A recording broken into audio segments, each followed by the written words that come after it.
बोलिए गणपति गणेश भगवान की जय। जय माँ वैभव लक्ष्मी जी की। प्रिय भक्तों, आज अश्विन मास कृष्ण पक्ष की षष्ठी तिथि और शुक्रवार का दिन है। प्रिय भक्तों, पूजा उपासना तो जैसे भारतवासियों की सांसों में बसा हुआ है। शायद कि ऐसा कोई दिन गुजरता होगा जब कोई खास पूजा का संयोग न बनता हो। सप्ताह के हर दिन के अनुसार भी विशेष पूजा का विधान है। शुक्रवार को लक्ष्मी देवी का व्रत रखा जाता है। इससे वैभव लक्ष्मी व्रत भी कहा जाता है। इस व्रत को स्त्री या पुरुष कोई भी कर सकता है। इस व्रत को करने से उपासक को धन और सुख समृद्धि की प्राप्ति होती है। घर परिवार में लक्ष्मी का वास बनाए रखने के लिए भी यह व्रत उपयोगी है। इस दिन स्त्री पुरुष लक्ष्मी की पूजा करते हुए सफेद फूल, सफेद चंदन आदि से पूजा करते हैं। खीर से भगवान को भोग लगाकर प्रसाद ग्रहण करते हैं। इस व्रत के दिन उपासक को एक समय भोजन करना चाहिए। अगर कोई व्यक्ति माता वैभव लक्ष्मी का व्रत करने के साथ ही लक्ष्मी श्री यंत्र को स्थापित कर उसकी नियमित रूप से पूजा करता है तो उसके व्यापार में वृद्धि और धन में बढ़ोतरी होती है। धन के लिए माँ लक्ष्मी की पूजा का विधान है, लेकिन माँ लक्ष्मी के वैभव लक्ष्मी स्वरूप की पूजा का विशेष महत्व माना गया है। यह व्रत शुक्रवार के दिन रखा जाता है। यह व्रत स्त्री ही नहीं बल्कि पुरुष भी रख सकते हैं। इस व्रत से व्रती की सभी मनोकामनाएं पूरी होती हैं। सुख समृद्धि और सौभाग्य में वृद्धि होती है। आइए जानते हैं क्या है व्रत कथा। वैभव लक्ष्मी व्रत की कथा। एक बड़ा शहर था। इस शहर में लाखों लोग रहते थे। पहले के जमाने के लोग साथ साथ रहते थे और एक दूसरे के काम आते थे। पर नए जमाने के लोगों का माहौल ही अलग है। सब अपने अपने काम में लगे रहते हैं। किसी को किसी की परवाह नहीं होती। घर के सदस्यों को भी एक दूसरे की परवाह नहीं होती है। भजन कीर्तन, भक्ति भाव, दया माया, परोपकार जैसे संस्कार कम हो गए हैं। शहर में बुराइयां बढ़ गई थीं। शराब, जुआ, रेस, व्यभिचार, चोरी, डकैती आदि बहुत से अपराध शहर में होते थे। कहावत है कि हजारों निराशा में एक अमर आशा छिपी हुई है। इसी तरह इतनी सारी बुराइयों के बावजूद शहर में कुछ अच्छे लोग भी रहते थे। ऐसे अच्छे लोगों में शीला और उनके पति की गृहस्थी मानी जाती थी।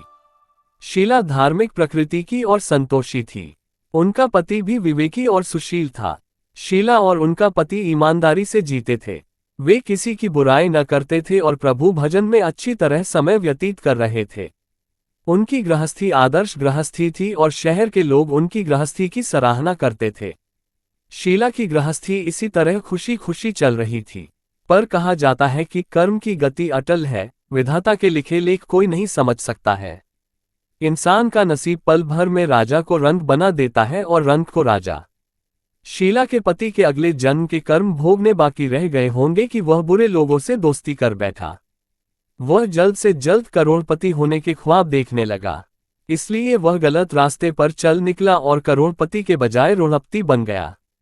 यानी रास्ते पर भटकते भिखारी जैसी उसकी स्थिति हो गई थी।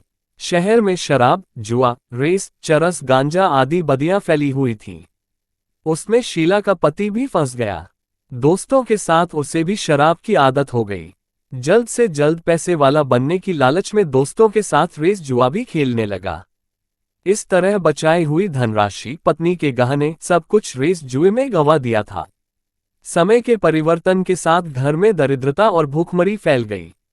सुख से खाने के बजाय 2 वक्त के भोजन के लाले पड़ गए और शीला को पति की गालियां खाने का वक्त आ गया था। शीला सुशील और संस्कारी स्त्री थी। उसको पति के बर्ताव से बहुत दुख हुआ, किंतु वह भगवान पर भरोसा करके बड़ा दिल रखकर दुख सहने लगी। कहा जाता है कि सुख के पीछे दुख और दुख के पीछे सुख आता ही है, इसलिए दुख के बाद सुख आएगा ही। ऐसी श्रद्धा के साथ शीला प्रभु भक्ति में लीन रहने लगी। इस तरह शीला असह्य दुख सहते सहते प्रभु भक्ति में वक्त बिताने लगी। अचानक एक दिन दोपहर में उनके द्वार पर किसी ने दस्तक दी। शीला सोच में पड़ गई कि मुझ जैसे गरीब के घर इस वक्त कौन आया होगा। फिर भी द्वार पर आए हुए अतिथि का आदर करना चाहिए, ऐसे आर्य धर्म के संस्कार वाली शीला ने खड़े होकर द्वार खोला। देखा तो एक माँ जी खड़ी थी। वे बड़ी उम्र की लगती थीं, किंतु उनके चेहरे पर अलौकिक तेज निखर रहा था। उनकी आंखों में से मानो अमृत बह रहा था। उनका भव्य चेहरा करुणा और प्यार से छलकता था। उनको देखते ही शीला के मन में अपार शांति छा गई। वैसे शीला इस माँ जी को पहचानती न थी, फिर भी उनको देखकर शीला के रोम रोम में आनंद छा गया। शीला माँ जी को आदर के साथ घर में ले आई।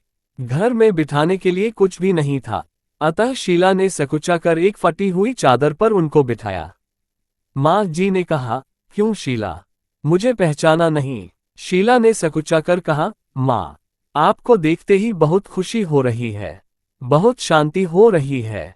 ऐसा लगता है कि मैं बहुत दिनों से जिसे ढूंढ रही थी वे आप ही हैं, पर मैं आपको पहचान नहीं सकती। माँ जी ने हंसकर कहा, क्यों भूल गई? हर शुक्रवार को लक्ष्मी जी के मंदिर में भजन कीर्तन होते हैं, तब मैं भी वहां आती हूँ।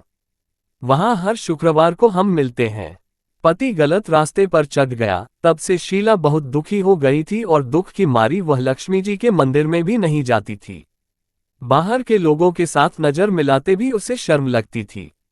उसने याददाश्त पर जोर दिया, पर वह माँ जी याद नहीं आ रही थी। तभी माँ जी ने कहा, तू लक्ष्मी जी के मंदिर में कितने मधुर भजन गाती थी, अभी अभी तू दिखाई नहीं देती थी, इसलिए मुझे हुआ कि तू क्यों नहीं आती है। कहीं बीमार तो नहीं हो गई है ना? ऐसा सोचकर मैं तुझसे मिलने चली आई हूँ। माँ जी के अति प्रेम भरे शब्दों से शीला का हृदय पिघल गया। उसकी आंखों में आंसू आ गए। माँ जी के सामने वह बिलख बिलख कर रोने लगी। ये देखकर माँ जी शीला के नजदीक आईं और उसकी सिसकती पीठ पर प्यार भरा हाथ फेरकर सांत्वना देने लगी। माँ जी ने कहा, बेटी, सुख और दुख तो धूप छांव जैसे होते हैं, धैर्य रखो बेटी। और तुझे परेशानी क्या है? तेरे दुख की बात मुझे सुना, तेरा मन हल्का हो जाएगा और तेरे दुख का कोई उपाय भी मिल जाएगा। माँ जी की बात सुनकर शीला के मन को शांति मिली। उसने माँ जी से कहा, माँ, मेरी गृहस्थी में भरपूर सुख और खुशियां थीं, मेरे पति भी सुशील थे। अचानक हमारा भाग्य हमसे रूठ गया। मेरे पति बुरी संगति में फंस गए और बुरी आदतों के शिकार हो गए तथा अपना सब कुछ गंवा बैठे हैं तथा हम रास्ते के भिखारी जैसे बन गए हैं। ये सुनकर माँ जी ने कहा, ऐसा कहा जाता है कि कर्म की गति न्यारी होती है, हर इंसान को अपने कर्म भुगतने ही पड़ते हैं। इसलिए तू चिंता मत कर, अब तू कर्म भुगत चुकी है, अब तुम्हारे सुख के दिन अवश्य आएंगे। तू तो माँ लक्ष्मी जी की भक्त है। माँ लक्ष्मी जी तो प्रेम और करुणा की अवतार हैं। वे अपने भक्तों पर हमेशा ममता रखती हैं। इसलिए तू धैर्य रखकर माँ लक्ष्मी जी का व्रत कर, इससे सब कुछ ठीक हो जाएगा। माँ लक्ष्मी जी का व्रत करने की बात सुनकर शीला के चेहरे पर चमक आ गई। उसने पूछा, माँ, लक्ष्मी जी का व्रत कैसे किया जाता है, वह मुझे समझाइए। मैं यह व्रत अवश्य करूंगी। माँ जी ने कहा, बेटी, माँ लक्ष्मी जी का व्रत बहुत सरल है। उसे वरदलक्ष्मी व्रत या वैभव लक्ष्मी व्रत भी कहा जाता है। यह व्रत करने वाले की सब मनोकामना पूर्ण होती है, वह सुख संपत्ति और यश प्राप्त करता है। ऐसा कहकर माँ जी वैभव लक्ष्मी व्रत की विधि कहने लगी, बेटी, वैभव लक्ष्मी व्रत वैसे तो सीधा सादा व्रत है, किंतु कई लोग यह व्रत गलत तरीके से करते हैं, अतः उसका फल नहीं मिलता। कई लोग कहते हैं कि सोने के गहने की हल्दी कुमकुम से पूजा करो, बस व्रत हो गया। पर ऐसा नहीं है। कोई भी व्रत शास्त्रीय विधि से करना चाहिए, तभी उसका फल मिलता है। सच्ची बात यह है कि सोने के गहनों का विधि से पूजन करना चाहिए। व्रत की उद्यापन विधि भी शास्त्रीय विधि से करना चाहिए। यह व्रत शुक्रवार को करना चाहिए। प्रातःकाल स्नान करके स्वच्छ कपड़े पहनो और सारा दिन जय मां लक्ष्मी का रटन करते रहो। किसी की चुगली नहीं करनी चाहिए। शाम को पूर्व दिशा में मुंह करके आसन पर बैठ जाओ। सामने पाटा रखकर उस पर रुमाल रखो। रुमाल पर चावल का छोटा सा ढेर करो। उस ढेर पर पानी से भरा तांबे का कलश रखकर कलश पर एक कटोरी रखो। उस कटोरी में एक सोने का गहना रखो। सोने का ना हो तो चांदी का भी चलेगा। चांदी का ना हो तो नकद रुपया भी चलेगा। बाद में घी का दीपक जलाकर अगरबत्ती सुलगा कर रखो। माँ लक्ष्मी जी के बहुत स्वरूप हैं और माँ लक्ष्मी जी को श्री यंत्र अति प्रिय है। अतः वैभव लक्ष्मी में पूजन विधि करते वक्त सर्वप्रथम श्री यंत्र और लक्ष्मी जी के विधि स्वरूपों का सच्चे दिल से दर्शन करो। उसके बाद लक्ष्मी स्तवन का पाठ करो। बाद में कटोरी में रखे हुए गहने या रुपये को हल्दी कुमकुम और चावल चढ़ाकर पूजा करो और लाल रंग का फूल चढ़ाओ। शाम को कोई मीठी चीज बनाकर उसका प्रसाद रखो, न हो सके तो शक्कर या गुड़ भी चल सकता है। फिर आरती करके 11 बार सच्चे हृदय से जय मां लक्ष्मी बोलो। बाद में 11 या 21 शुक्रवार यह व्रत करने का दृढ़ संकल्प मां के सामने करो और आपकी जो मनोकामना हो वह पूरी करने को मां लक्ष्मी जी से विनती करो। फिर मां का प्रसाद बांट दो और थोड़ा प्रसाद अपने लिए रख लो। अगर आप में शक्ति हो तो सारा दिन उपवास रखो और सिर्फ प्रसाद खाकर शुक्रवार का व्रत करो। न शक्ति हो तो एक बार शाम को प्रसाद ग्रहण करते समय खाना खा लो। अगर थोड़ी शक्ति भी ना हो तो 2 बार भोजन कर सकते हैं। बाद में कटोरी में रखा गहना या रुपया ले लो। कलश का पानी तुलसी की क्यारी में डाल दो और चावल पक्षियों को डाल दो। इसी तरह शास्त्रीय विधि से व्रत करने से उसका फल अवश्य मिलता है। इस व्रत के प्रभाव से सब प्रकार की विपत्ति दूर होकर आदमी मालामाल हो जाता है। संतान न हो तो संतान प्राप्ति होती है। सौभाग्यवती स्त्री का सौभाग्य अखंड रहता है। कुमारी लड़की को मनभावन पति मिलता है। शीला ये सुनकर आनंदित हो गई। फिर पूछा, माँ, आपने वैभवलक्ष्मी व्रत की जो शास्त्रीय विधि बताई है वैसे मैं अवश्य करूंगी, किंतु उसकी उद्यापन विधि किस तरह करनी चाहिए ये भी कृपा करके सुनाइए। माँ जी ने कहा, 11 या 21 जो मन्नत मानी हो उतने शुक्रवार यह वैभवलक्ष्मी व्रत पूरी श्रद्धा और भावना से करना चाहिए। व्रत के आखिरी शुक्रवार को खीर का नैवेद्य रखो। पूजन विधि हर शुक्रवार को करते हैं वैसे ही करनी चाहिए। पूजन विधि के बाद श्रीफल फोड़ो और कम से कम 7 कुंवारी या सौभाग्यशाली स्त्रियों को कुमकुम का तिलक करके वैभवलक्ष्मी व्रत की एक पुस्तक उपहार में देनी चाहिए और सबको खीर का प्रसाद देना चाहिए। फिर धनलक्ष्मी स्वरूप वैभवलक्ष्मी स्वरूप माँ लक्ष्मी जी की छवि को प्रणाम करें। माँ लक्ष्मी जी का ये स्वरूप वैभव देने वाला है। प्रणाम करके मन ही मन भावुकता से माँ की प्रार्थना करते वक्त कहें कि हे माँ धनलक्ष्मी, हे माँ वैभवलक्ष्मी, मैंने सच्चे हृदय से आपका व्रत पूर्ण किया है, तो हे माँ हमारी मनोकामना पूर्ण कीजिए, हमारा सबका कल्याण कीजिए। जिसे संतान न हो उसे संतान देना, सौभाग्यशाली स्त्री का सौभाग्य अखंड रखना, कुंवारी लड़की को मनभावन पति देना।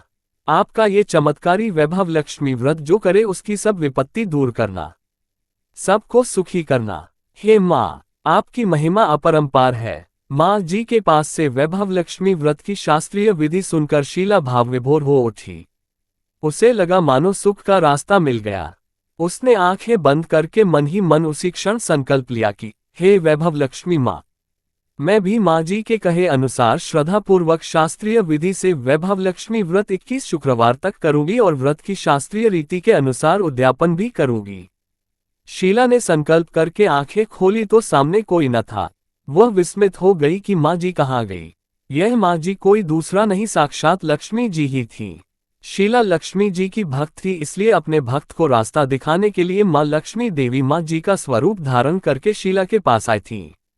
दूसरे दिन शुक्रवार था। प्रातःकाल स्नान करके स्वच्छ कपड़े पहनकर शीला मन ही मन श्रद्धा और पूरे भाव से जय माँ लक्ष्मी का मन ही मन रटन करने लगी। सारा दिन किसी की चुगली नहीं की।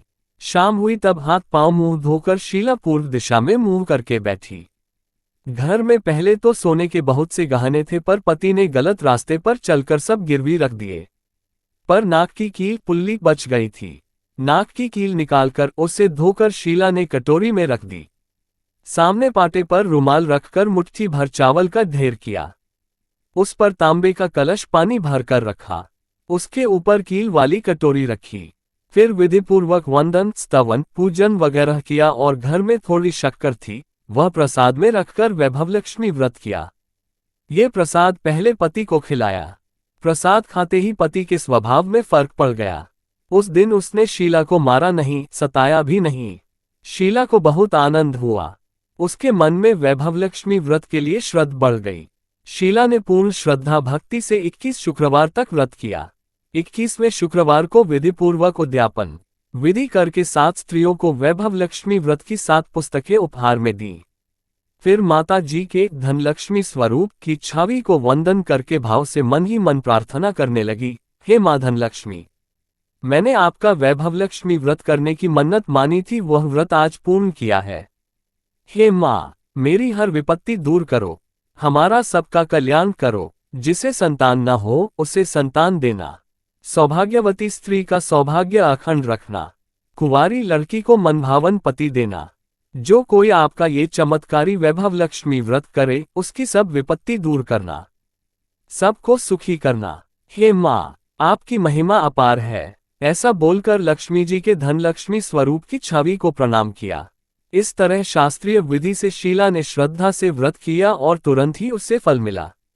उसका पति सही रास्ते पर चलने लगा और अच्छा आदमी बन गया तथा कड़ी मेहनत से व्यवसाय करने लगा। धीरे धीरे समय परिवर्तित हुआ और उसने शीला के गिरवी रखे गहने छुड़ा लिए। घर में धन की बाढ़ सी आ गई। घर में पहले जैसी सुख शांति छा गई। वैभव लक्ष्मी व्रत का प्रभाव देखकर मोहल्ले की दूसरी स्त्रियां भी शास्त्रीय विधि से वैभव लक्ष्मी का व्रत करने लगीं। हे मां धनलक्ष्मी, आप जैसे शीला पर प्रसन्न हुई, उसी तरह आपका व्रत करने वाले सब पर प्रसन्न होना, सबको सुख शांति देना। जय धनलक्ष्मी मां, जय वैभव लक्ष्मी मां, जय माता दी।